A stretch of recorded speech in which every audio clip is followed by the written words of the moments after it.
Before we start the video, if you want to know what all your keybinds are, you can open this question mark, which will show all of the keybinds. If you don't know which PlayStation button corresponds to the Xbox counterpart, you can pause the video and check out this guide I made.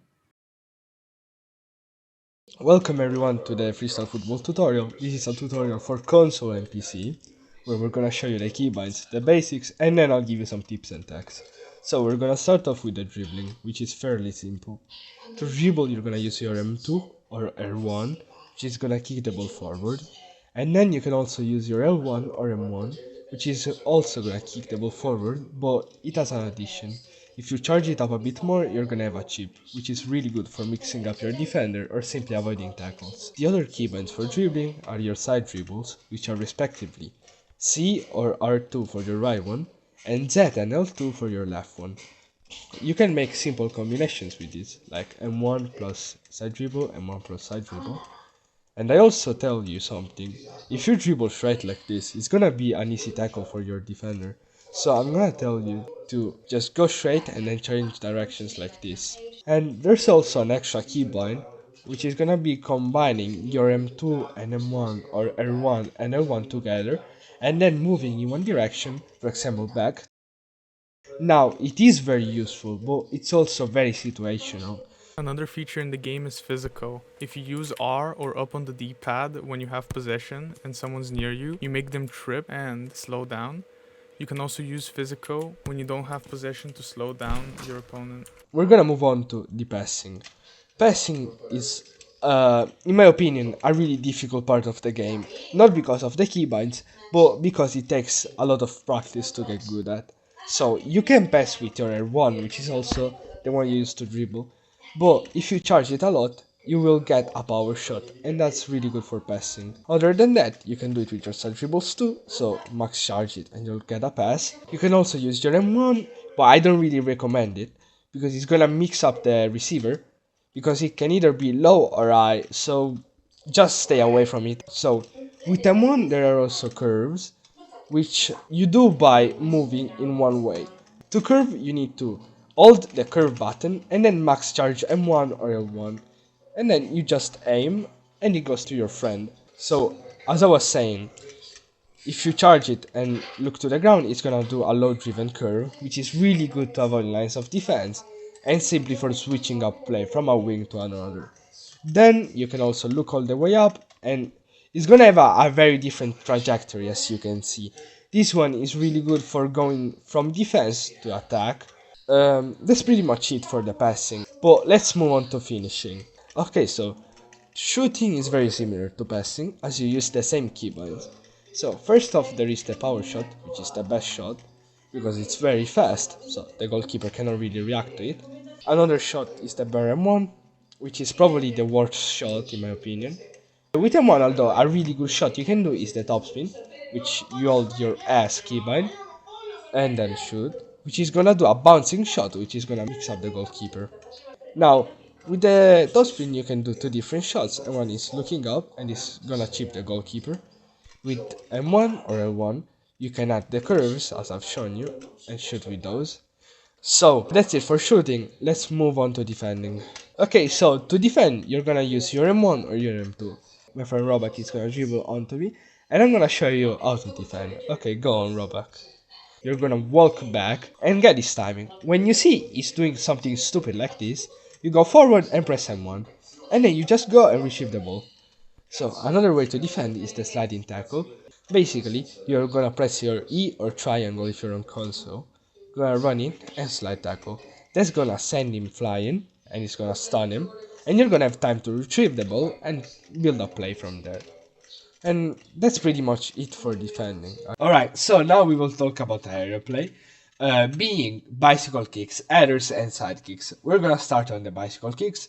And to do one, you need to jump, hold them two, and release it when you're going up in the air. This will perform a low shot, which goes in the opposite direction of the one you're looking in. And don't be afraid of missing this one, because it has a very generous hitbox. Following, we have headers, which is pretty much the same thing, but this one goes in the direction you're looking in. And the very big difference is that this has a really small hitbox, so I don't recommend using it. It's only good to deny chips when someone chips straight at you.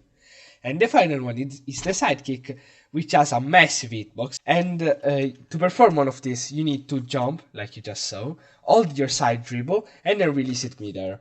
You mostly use this to deny chips and shots, so as a defensive tool. Go. Okay. Yeah, that's perfect. Another key part of aerial play is trapping. When a ball is coming towards you in the air and you want to stop it, you can press either M1, M2, or whatever you use to dribble to stop the ball. This will give it iframes and you're going to be able to start dribbling from then on. It also has different animations depending on which side the ball is coming from. Also, you can trap ground balls, which stops them. If you want to, you can charge up more to kick it immediately or pass.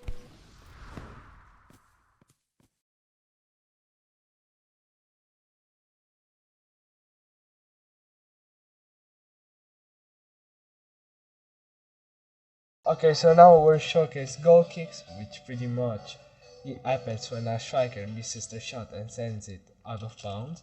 And only the goalkeeper can take it. If there's no goalkeeper, any player can take it. You can double touch from it, unlike every other set piece except for offside kick. And yeah, pretty much it's the only time where a goalkeeper can use his R1 or M2 apart from diving and just to pass. And yeah, that's pretty much it for goal kicks. Now we're gonna show you corners. Alright, so now for corner kicks, it happens when a defender or the goalkeeper sends it out of bounds, and pretty much you have to kick it in, and you can do any type of test from this ball. What I recommend is overcharging it low, as it gives it iframes and they can just shoot right off the bat. So yeah. Right, so now we'll show set pieces. The first one is throw-ins. As you know, in real life football, you get it with your hands and you send it over to your right. And you can charge it with both your dribble keybinds and you see how far it goes. Usually, you do it either by tapping it or doing it tight because it has iframes, so you cannot just steal it off goal. And that's the best way to get it to your teammate without risking. Another set piece we have is free kicks, which only happen when someone gets fouled. When you are fouled, you get a free kick. You're also able to do a knuckleball in the free kick if you decide to do top spin while doing an M1 shot. While you're in the free kick state, nobody can tackle you and you're able to freely charge up your shots without any interference. They can happen anywhere on the field.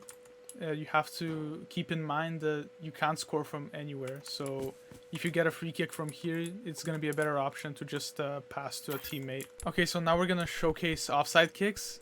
These happen when you're offside. If you don't know what that is, you should search it up. But currently I'm in an offside position. I get a pass from a teammate, and if I kick the ball, it's offside. This is a kick that's given to the enemy. They can double touch from this, or they can choose to pass, or whatever. But yeah, you shouldn't be offside because it gives your team a massive disadvantage because you lose possession. So now Ray is going to showcase one of the helpful things you can do with text. First one is double flick. As you can see, you can change the direction of the ball. It has 3 variations. That was the first one. The second one is adding a delay to it, which is a bit harder to do. Yeah, as you can see there.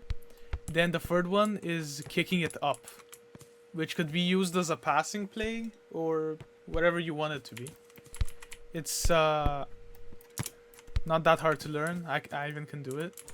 But yeah, that's it about double flicks. Alright, so now we're going to showcase ground curve.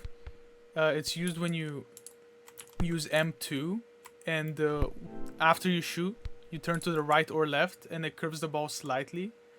It's useful in situations where, let's say there's a defender that you want to go past to pass to your teammate, and you turn to the right or left. And it could be helpful to make the ball easier to get by your teammate, or you could use it for style points.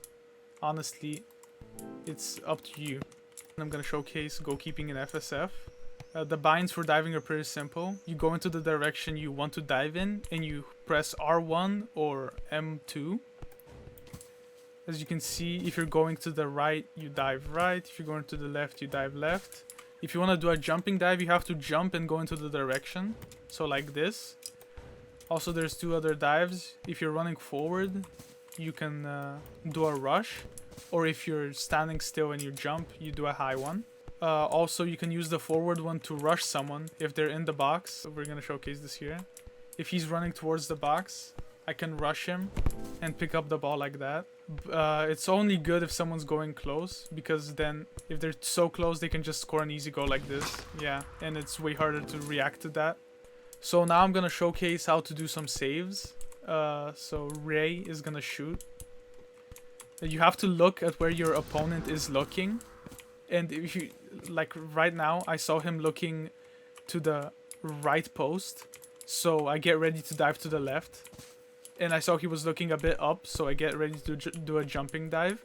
A thing I forgot to mention in the video is that positioning is super important. So you want to stand mostly in the middle of the net at all times, because that allows you to save every single shot. And having last ditch dive in addition makes it even easier. So focus on your positioning. Make sure to look at where people are shooting, and don't pre-dive, because that is bad. You should dive only based on your reactions. Penalties occur when a match ends in a tie after the final whistle, or when a player is fouled in specific situations. During a penalty, neither the attacker nor the goalkeeper can use any skills. For goalkeepers, switching to first-person view is recommended for the better reaction to the shot. As the attacker, you can aim your shot to the center, bottom left, bottom right, or top right. Time your shot carefully by clicking when the white bar reaches the green indicator at the end of the bar. Some actual game tips are also like keep the ball close to you, because if you like send it here, then you see you can just get it.